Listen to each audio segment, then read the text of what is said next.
Olá pessoal, mais um vídeo aqui sobre as massas de ar do Brasil, os climas que atuam no nosso país, bem como os climogramas, entender o que são esses gráficos, tá?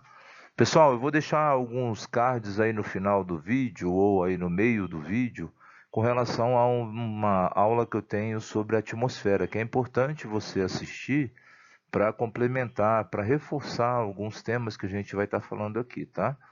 Bom, as massas de ar que atuam no Brasil, gente, é importante você perceber que durante o verão nós temos a atuação de quatro massas de ar, tá? A equatorial atlântica, a equatorial continental, tropical continental e tropical atlântica. É importante lembrar que apenas a tropical continental é uma massa quente e seca. Ela se deve ser seca nesse momento aí, gente, por causa do ambiente onde ela é formada, né? Ela é formada aí na região da Bolívia, do Paraguai, e é uma região que nessa parte você não tem tanta vegetação que permite a formação de chuva, tá? De formação e muitos rios, né? O rio principal aí é o Paraguai, mas são rios que não tem tanto comparado aos rios da Amazônia, que são em muito maior quantidade, né? E em volume, não chega a formar uma grande quantidade de evaporação da água dos rios e evapotranspiração de plantas, tá? Então é uma massa quente e seca, tá? Geralmente as massas continentais elas são secas, tá? Ué, Marcelo, mas se é seca, como é que a equatorial continental ela é úmida? Ela é úmida porque debaixo dela tem a floresta amazônica, né?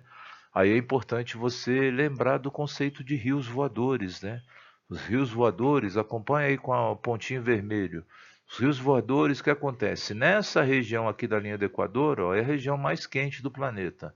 Bem aqui embaixo dela aqui você tem a equatorial atlântica, no meio do oceano. Esse calor faz a água do oceano evaporar, o vento empurra essas nuvens em direção ao continente. Aqui no continente você tem também a atuação da massa equatorial continental, que ela vai absorver essa umidade que chega da equatorial atlântica, bem como a evaporação dos rios amazônicos, que são em grande quantidade, e a evapotranspiração de plantas, né, da floresta. Essas nuvens, elas são empurradas em direção ao oeste, só que chega aqui onde está o cursor vermelho aí, ó. Tem uma barreira natural aqui, né, a Cordilheira dos Andes, que não deixa essas massas de ar úmidas passarem, e elas acabam sendo empurradas em direção ao centro-oeste, ao sudeste brasileiro, né? E aí provocando chuva, o que favorece a condição agrícola do nosso país, tá? Então, durante o verão, nós temos quatro massas de ar, três úmidas e apenas uma seca. Quando chega o inverno, aparece a quinta, que é a massa polar atlântica, né? A massa polar atlântica, gente, ela por estar em cima do oceano, ela absorve umidade também, tá? Se fosse uma massa polar continental, ela seria seca, né? Característica dessa massa polar atlântica é que ela chega fria, né? Ela derruba a temperatura, aqueles calorões que tem no interior do Brasil na época do verão, né? Essa massa de ar ela costuma derrubar essas temperaturas, né? Exemplo que ela chega até aqui na região do sul do Amazonas, atravessa o estado de Rondônia e pega também uma parte do Acre aqui, né? Lá nessa região, o pessoal costuma chamar de friagem, né? A temperatura baixa de 35 graus para em torno de 25, 26, a temperatura aqui de Brasília, né? Uma temperatura mais não tão escaldante, né? Não tão forte, né? E aí você tem a diminuição, a alteração dessas massas de ar aqui por conta dessa chegada da massa polar atlântica, tá? Bom, com relação aos climas, nós temos basicamente seis grandes unidades climáticas no Brasil, né? Importante lembrar, gente, que o Brasil está, boa parte dele, localizada naquela zona climática intertropical, né? Zona climática intertropical. Você não pode esquecer que não é clima, é área de incidência de radiação solar, né?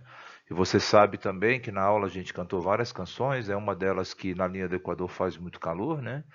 Então você sabe que o clima equatorial, o nome já diz, né, cara, tá na linha do Equador. E se é na linha do Equador, qual a característica dele? Ó, muito quente, muito úmido, tá? Aí, gente, tem uma questão importante que liga com outro capítulo de vegetação, né? Eu costumo dizer que quem determina, o grande determinante de vegetação é o clima, tá? Se aqui a temperatura é muito quente, muito úmida, se tem muita radiação solar atingindo aqui, você tem as condições ideais para formar florestas, né? E aí você vai ter a floresta equatorial, que vai ser o bioma amazônico, tá? Então essa área com essa cor aqui rosinha, vai ser a região do clima equatorial e aonde ficaria presente a floresta equatorial, que é o bioma amazônico. No azulzinho, a gente tem a característica dos climas tropicais, do clima tropical. Aí, gente, clima tropical, ele tem duas características bem distintas do equatorial. Tá? O equatorial, basicamente, é quente e úmido o ano inteiro. Já no tropical, você vai ter a presença de um período de umidade, que é no verão, e um período de seca, que é no inverno. Você vê duas estações bem definidas, tá? O clima tropical típico, né? Você tem 6 meses de chuva, 6 meses de seca, tá? Não é bem, amanhã completa 6 meses, vai parar de chover. Não é assim, tá, gente? A natureza não funciona nesse padrão de tão exatidão como o ser humano quer colocar, tá? Mas o que a gente percebe quando a gente olha os climogramas durante os tempos passados, né, os antigos, né, você vê a predominância, né, a repetição desse modelo atmosférico durante mais de 30 anos, né?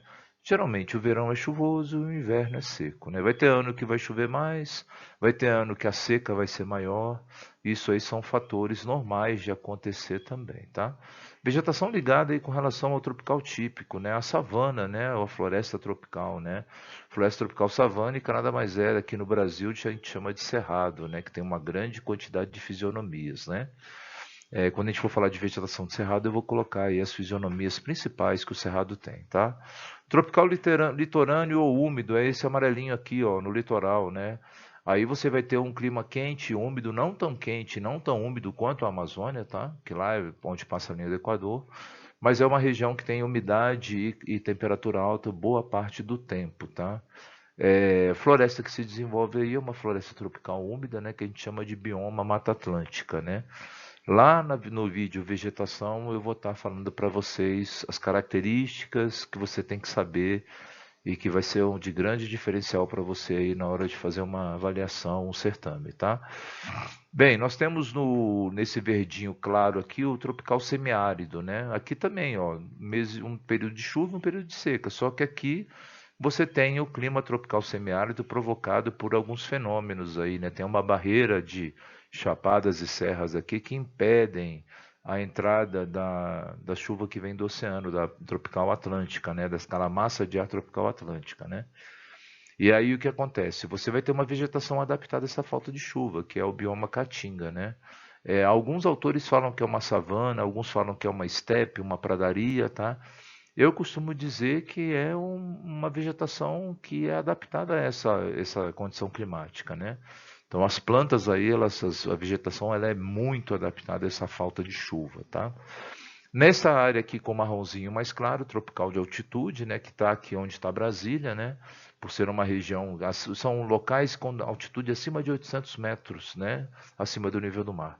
E aí você pode perceber que você vai ter o cerrado de altitude aí, né, onde você percebe os campos sujos, os campos limpos, o cerrado típico, né, áreas que vai ter veredas também, vai ter áreas com cerradão.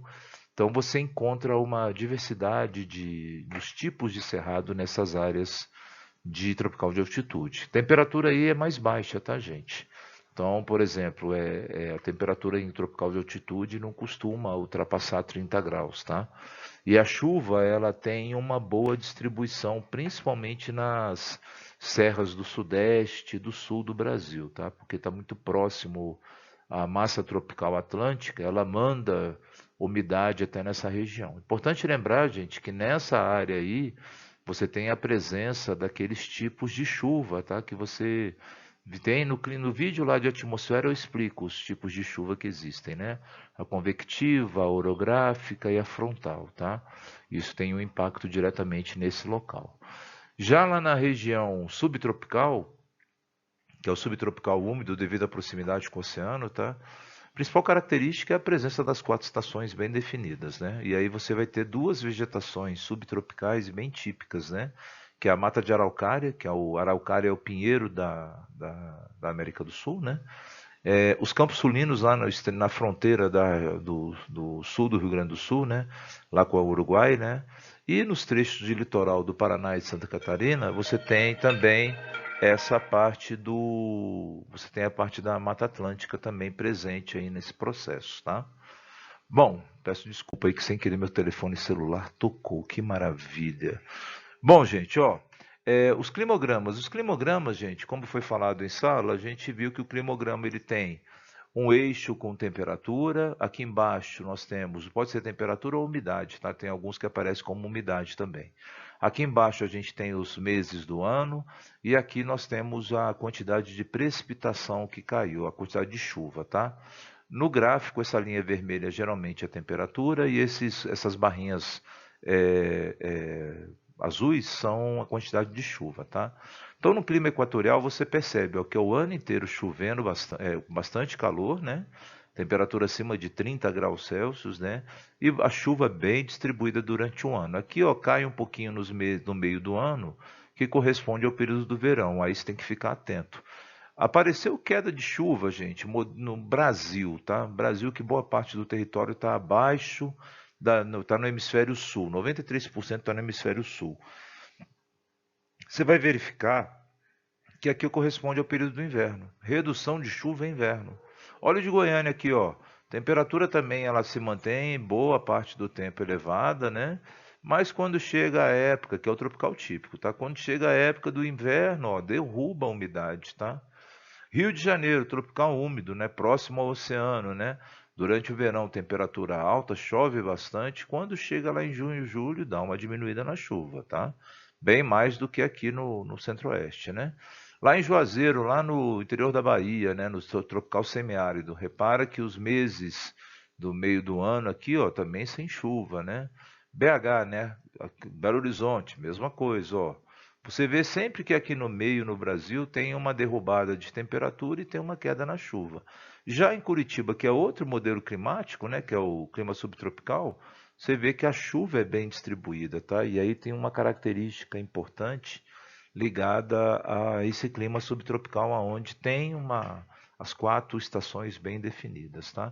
Importante lembrar, gente, que na região sul, no clima subtropical, a cidade de Curitiba, devido à proximidade que ela está também ao mar, tá? Que é uma cidade que não está tão distante do mar, né? Ela está numa região de Planalto, né? Mas é uma região consideravelmente próxima ao oceano e por isso que tem essas condições.